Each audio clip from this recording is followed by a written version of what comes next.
नमस्कार। आज का हमारा टॉपिक है बम्बू की खेती यानी बाँस की खेती।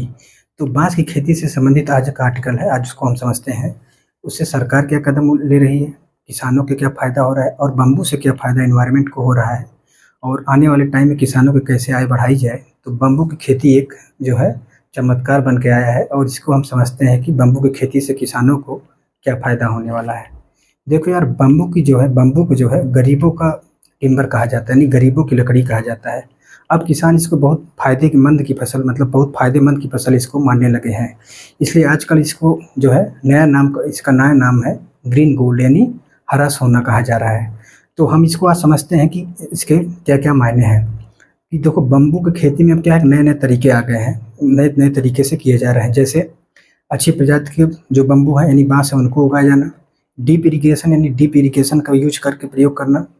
और आजकल सुनने में आ रहा है कि गन्ना यानी शुगरकेन और कॉटन से कहीं ज़्यादा है, मतलब बाँस की खेती करने में फ़ायदा हो रहा है किसानों को। तो सरकार भी समझ गई है कि बम्बू की खेती से किसानों की क्या है कि आय हम बढ़ा सकते हैं, तो सरकार भी कुछ कदम उठा रही है। इसलिए सरकार क्या कर रही है कि नेशनल बम्बू मिशन लॉन्च की है, जिसके थ्रू सरकार क्या कर रही है कि कई सारे इनिशिएटिव लिए हैं और कुछ राज्य इसके कुछ खास कदम उठाए हैं। जैसे मध्य प्रदेश है, मध्य प्रदेश ने क्या किया कि सरकारी जो गवर्नमेंट ऑफिसेज़ हैं, उसमें क्या है कि बम्बू के बने हुए फर्नीचर का यूज़ कर रहे हैं, यानी उससे बने मेज़, कुर्सी, चेयर, इनका जो है यूज़ क्या कर रही है मध्य प्रदेश सरकार ने इसका यूज़ कर रही है अपनी गवर्नमेंट ऑफिसों में। ऐसे ही एक असम का एग्ज़ाम्पल है, असम की गवर्नमेंट क्या कर रही है, असम की सरकार क्या कर रही है कि घरेलू जो सामान होते हैं, जैसे टूथब्रश हो गया, कंघी हो गया, इन सब में इसका यूज़ कर रही है असम की सरकार। और क्या कि सरकार क्या कर रही है कि वैल्यू चेन का मॉडल अपना रही है। वैल्यू चेन का मॉडल मतलब ये है कि जैसे कोई मान लीजिए कि अगरबत्ती की फर्म है, कोई इंडस्ट्री है अगरबत्ती की, तो अगरबत्ती की जो उसकी डंडी होती है, उस डंडी में क्या होता है कि बम्बू का यूज़ होता है। यानी बम्बू का अगर यूज़ जो इंडस्ट्री करेगी यानी जो फर्म करेगा, उसमें सरकार क्या करेगी, उसको सब्सिडी देगी। यानी जितने क्लस्टर बनाएँगे, मतलब जितने फर्म हैं, उनका सरकार क्या करेगी, क्लस्टर बनाएगी और क्लस्टर से क्या होगी, बाँस के बने हुए जो लकड़ी है उनको प्रोवाइड कराएगी और उनको सब्सिडी देके क्या होगा कि इसका यूज़ बढ़ाएगी। और सरकार क्या कर रही है, सरकार मार्केट बनाने में भी मदद कर रही है, चाहे वो ऑफ़लाइन हो, चाहे ऑनलाइन हो। जैसे ऑफ़लाइन अभी आप देखेंगे दिल्ली मेट्रो के आस-पास जो हार्टी क्राफ्ट मतलब जो क्राफ्ट वाले होते हैं, यानी यहाँ के जो मज़दूर काम करते हैं, बाँस से बने हुए सामान को जो बेचते हैं, तो मेट्रो स्टेशन के आस-पास उनको सरकार कर रही है कि उनको स्पेस दे रही है और उनके सामान को बेचने के लिए भी प्रोत्साहित कर रही है, जैसे उनका प्रचार करना, ऐड करना, तो उनको भी थोड़ा-थोड़ा सरकार प्रमोट कर रही है।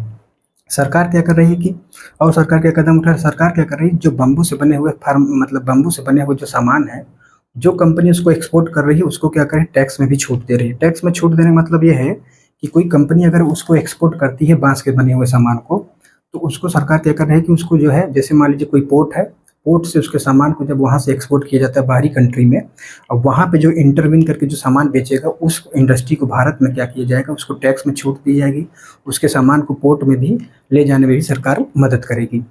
तो अभी नीति आयोग का एक आंकड़ा आया कि प्रोजेक्ट किया है कि 2025 तक आते-आते जो बम्बू का मार्केट है, वो लगभग अ, 98.3 बिलियन का हो जाएगा। और इसके प्रोडक्शन में जो है, बम्बू प्रोडक्शन में क्या है कि जैसे भारत क्या है कि इंडिया जो है बम्बू के प्रोडक्शन में इस समय दूसरे स्थान पे है और चाइना क्या कर रहा है कि पहले स्थान पे है। तो अभी जो नीति आयोग के जो है क्या कहते हैं, इस जो है इसको जो प्रोजेक्ट किए हैं कि जो बम्बू का जो क्या कहते हैं मार्केट है, 2025 तक आते-आते क्या होगा, 98.3 बिलियन का हो जाएगा और इसके प्रोडक्शन में भारत का स्थान अभी दूसरा है और चाइना पहले स्थान पे है। तो क्या है कि एक अच्छी चीज़ क्या है कि भारत में क्या है कि इसके 136 नेटिव स्पीशीज़ है, यानी भारत में जो है अपने देसी तरीके से जो है 136 प्रजाति के हम उगाते हैं। और सरकार ने एक बहुत अच्छा कदम उठाई थी कि 2017 में क्या हुआ था, सरकार ने क्या किया था 2017 में, जो इंडियन फॉरेस्ट एक्ट है, उसमें क्या है, बाँस को एज ए ट्री माना गया था। तो 2017 से पहले जो किसान इसको उगाते थे, तो उनको उगाने में समस्या हुई, मतलब उगा नहीं सकते थे चूँकि एज ए ट्री था। तो उससे क्या है, जब उनको उगाते थे तो जब बेचने के लिए सरकार मतलब किसान जाते थे बाहर, तो उनको वन विभाग वाले परेशान करते थे। तो सरकार ने क्या किया कि 2017 में इसको अमेंड करके इसको एज ए घास बना दिया है। तो जिससे किसान को उगाने में भी अब समस्या नहीं हो रही है। और वैसे भी अगर देखेंगे कि आप जब प्लांट का आप वर्गीकरण पढ़ेंगे, तो वैसे भी बाँस जो है हमेशा जो है घास के ही में आता है। तो सरकार ने क्या किया 2017 में इसको जो है अमेंड किया और किसानों को उसको उगाने के लिए जो है प्रोत्साहित किया। और धीरे-धीरे देखते ही देखते क्या हो रहा है कि इस समय जो है कई सारे राज्य जो है इसकी जो है इसका विस्तार कर रहे हैं। जैसे मध्य प्रदेश तो कर ही रहा है और जैसे राजस्थान है वो मतलब इसको बढ़ावा दे रहा है। महाराष्ट्र क्या कर रहा है कि 800 एकड़ ज़मीन जो है किसानों को प्रोवाइड कराया है बाँस की उगाने के लिए। और क्या है कि छत्तीसगढ़, उड़ीसा ये सब राज्य क्या कर रहे हैं धीरे-धीरे इसके विस्तार में बाँस की खेती के लिए अपने किसानों को सब्सिडी दे रहे हैं और उसको प्रोत्साहित कर रहे हैं। और भारत में क्या है कि नॉर्थ ईस्ट जो है ऐसा राज्य है जहाँ पे सिर्फ मतलब पूरे भारत के जो बाँस प्रोडक्शन है यानी बम्बू प्रोडक्शन में 50% तक करता है।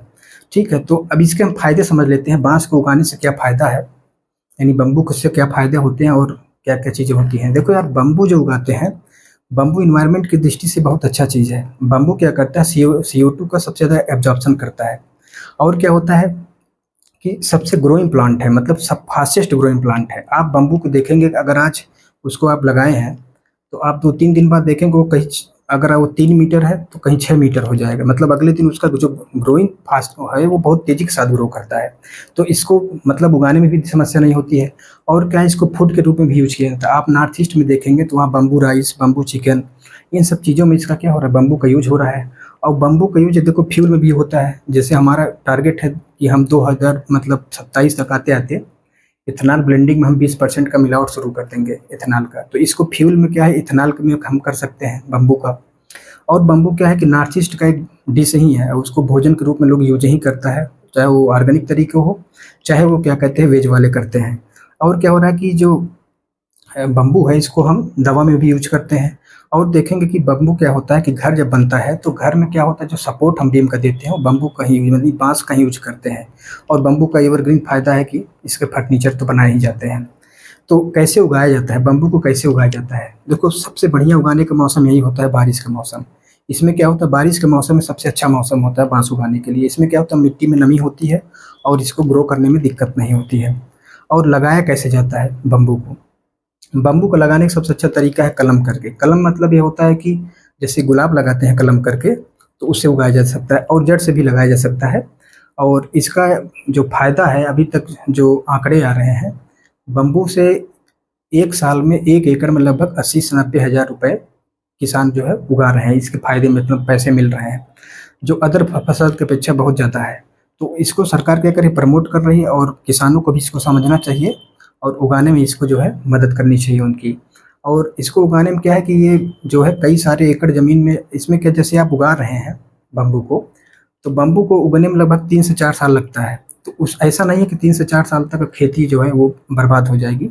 तो बम्बू को जो बीच में जगह होती है वहाँ पे किसान क्या करते हैं कि उसमें हल्दी हो गया और सारी के जैसे धनिया, हल्दी ये सब चीज़ें उगाई जाती हैं। तो इससे कोई कई सारे फसलें वो उगा सकते हैं, तो उसमें भी समस्या नहीं होती है। और क्या है कि जो भारत में जो है, जो एक बीमा क्या कहते हैं बायो बीमा क्या कहते हैं बम्बू की प्रजाति है, जिसका नाम है बीमा। ये बम्बू की प्रजाति है, बम्बू की प्रजाति इसमें क्या है इसको बायोटेक्नोलॉजी के थ्रू बनाया गया है। बायोटेक्नोलॉजी के थ्रू जो इसको जो है जो बीमा जो है क्या कहते हैं बम्बू की एक प्रजाति है, भारत में इसको बहुत ज़्यादा उगाया जाता है और ये बायोटेक्नोलॉजी का यूज़ करके इसको बनाया गया है। तो ये एक ऐसा प्रजाति है जो भारत में सबसे ज़्यादा उगाई जा रही है और सबसे ज़्यादा ग्रोइंग मतलब है ये अच्छे तरीके से उग जाती है। तो ये मतलब जो राइटर का पॉइंट है, राइटर मतलब इसी तरीके से सोच रहे हैं कि भारत में जो है जैसे कि हमेशा समस्या है किसानों के लिए, कहीं धान उगा रहा है तो उनको एमएसपी नहीं मिल रहा है, कई और तरीके की समस्याएँ आ रही हैं।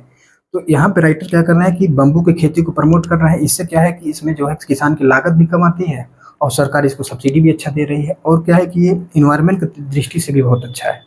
इसलिए से राइटर कहेंगे कि सारे पॉइंट जो है इसके जो है पॉजिटिव बताए हैं और इसको जो बेकायदे इसके आर्टिकल लिख के और इसको समझाया है कि किसान इसको जो है प्रमोट करें और सरकार भी इसको अपने जो है सुमोटो एक्शन लें और इसको लगाएँ।